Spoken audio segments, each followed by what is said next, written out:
qualifying prospects is probably one of the dumbest things that I've ever heard. And the reason why is because most prospects don't know what they don't know. In fact, if they knew what they knew, they wouldn't need you, Mr. and Mrs. Realtor. When you are on a phone asking the standard qualifying questions, right? Oh, hey, when do you want to be in your new home? And what's your price point? And are you pre-approved? The buyer, the seller, they understand you're qualifying them. And you've been taught not to waste your time. Let me share something with you. Your time is actually less valuable unless your calendar is packed than the prospect, which is why agents are hated throughout the world as very low quality salespeople, because our presentations lack the ability to help the prospect with their problem, to see a solution, and to see what's in it for them.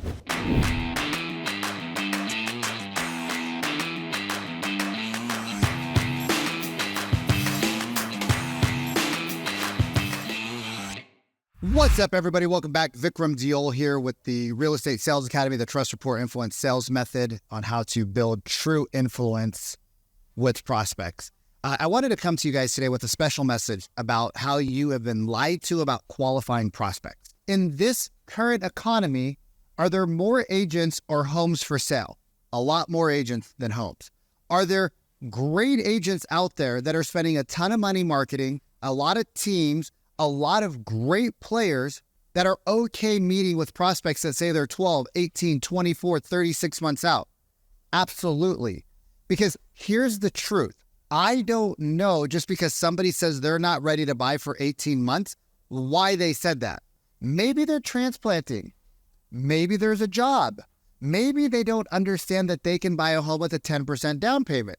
Maybe they don't understand that there's first-time home buyer assistance. Maybe they don't understand how the VA process works. Maybe they were talking to their daughter's boyfriend who just got his real estate license and he said the market's super competitive and you should wait till rates drop.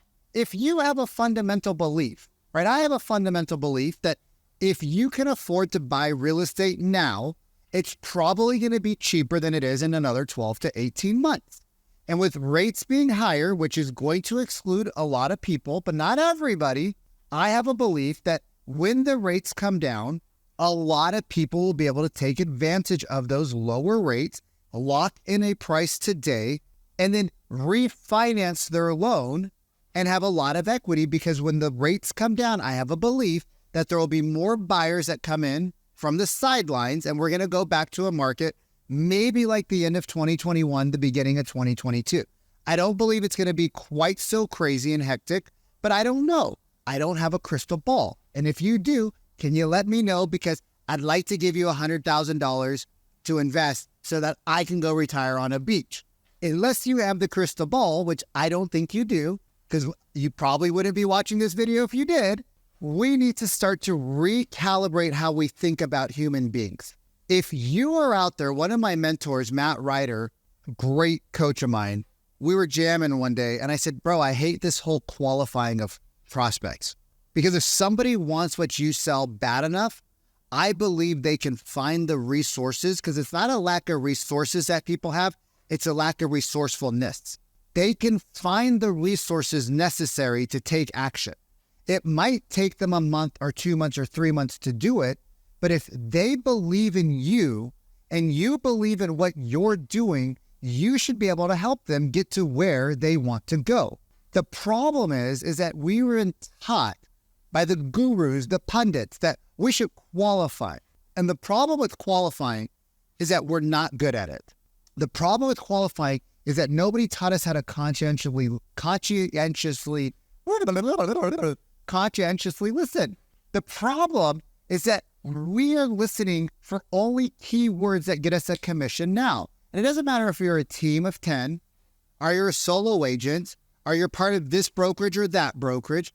I listen to hundreds of calls every single month, and I hear the same thing. The minute the buyer or the seller says they're not ready for some period of time, 30, 60, 90, 120 days, every agent slightly different, the agent says, cool, well, let me do this. I'll send you an email. I'll send you a text. I'll send you some information. And now we expect the prospect to go through our documentation and understand one of the most complex structures in the world. The person getting on an airplane doesn't understand how to put the belt buckle in and pull it because traveling is stressful. Think about the last time you're at the airport. The plane's half an hour delayed. Boarding happens. They check your documents. You can't find your passport. You can't find your ticket. Oh my God, did I grab all my stuff from the restaurant? Oh my God, babe, did we close the garage door? My parents were traveling a couple months ago, and my older brother, we have all this new technology. There's an app. So my parents go to the airport. My brother checks the phone, and the garage door is open. And my mom's traveling, and my older brother's stressing out because he's like, did mom leave the garage door open for the cleaners? Or did mom leave the garage door open because she left at 4 o'clock in the morning? And so he's frantically texting me, hey, do you know what mom did to somebody at the house? I'm like, I don't know, bro. What's going on? He's like, the garage door is open. He's like, you have the app too? And I'm like, oh, I do have the app. But I live in Colombia, bro. I don't know what's going on at home in California. He's like, well, what should I do? I was like, you probably close the garage door. He's like, I'm going to the house right now. I'm going to close the garage door. I'm going to go check everything out. That's probably a good idea, right? Calls my mom. Mom, you left the garage door open. You left the front door open. He's like, oh, the cleaners are coming. He's like, Mom, you got to tell us. Like, we worry. She's like, honey, it's fine. I'm 9 years old. Like, it's not, we're good traveling, right? Traveling is so stressful. You get to the airport, there's lines. If traveling's that stressful, how hard is it to actually buy a home? And as an agent, don't you believe that you have a fiduciary responsibility to give your prospect the absolute best information available that you have access to? Which means you should be practicing. That means you should be role-playing. That means you should be prepared to have as many consultations as it takes so that you can help as many people as humanly possible. And you can deliver them an experience that they will not forget and they will tell their friends about. Because you going and opening a door and writing a contract is what they expect you to do.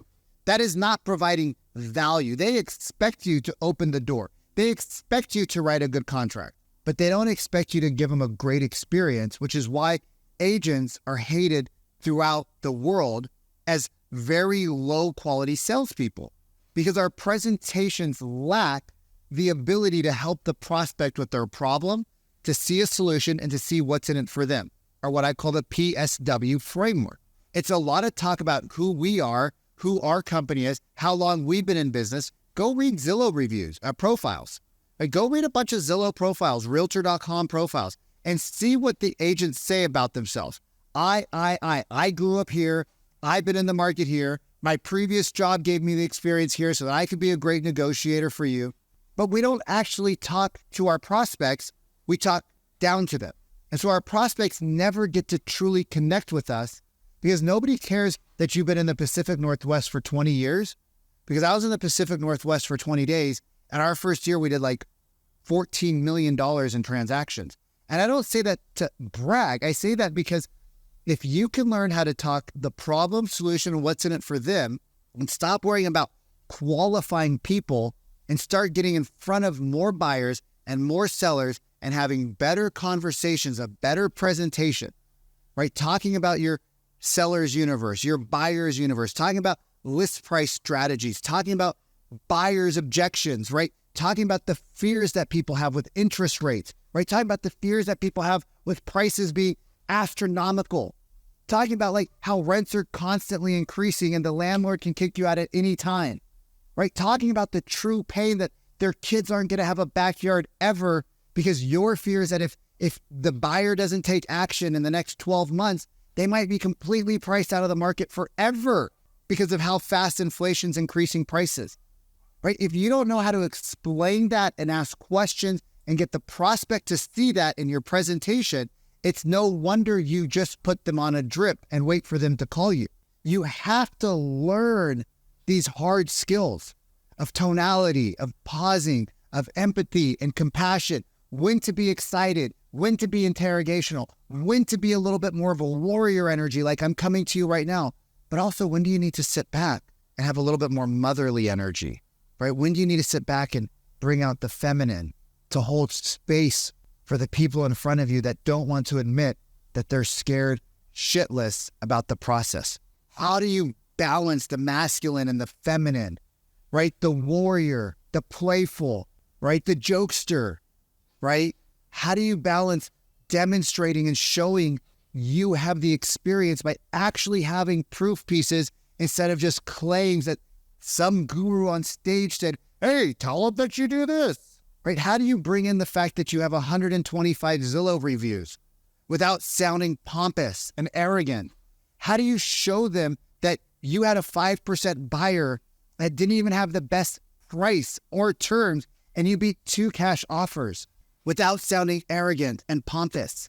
You have to know how to show, flow, and demo to the prospect. Otherwise, the prospect's going to just see you as everybody else, because it's not about saying you have the best service and you go above and beyond. I've never met an agent that didn't say that. It's about demonstrating how you're different and then getting the prospect to buy into your differences. Because if you're not able to get the buyer or the seller to buy in why your photography, right? The average agent does professional photography in our market. We do studio quality photography. Would it be cool if I showed you the differences side by side? Look at these pictures. This is a great agent in our local market, right?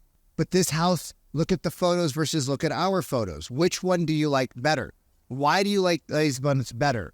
Do you notice the kitchen has less clutter? What that allows us, the problem with the average, even good agents, is that they don't understand Mr. and Mrs. Seller. The more clutter on the counter, the less the buyers, when they're scrolling in the restroom, looking at photos in between shifts at work, or when they're with their kids at dinner, the brain perceives that as smaller. So the problem with this is not that the photo quality isn't good, it's that they didn't think about the studio quality. They didn't think about the buyer. And so when you see these pictures, your subconscious mind is more attracted to this one than this one. Stop qualifying people and start getting in front of people. Start educating them on the process. I'll see you on the next one.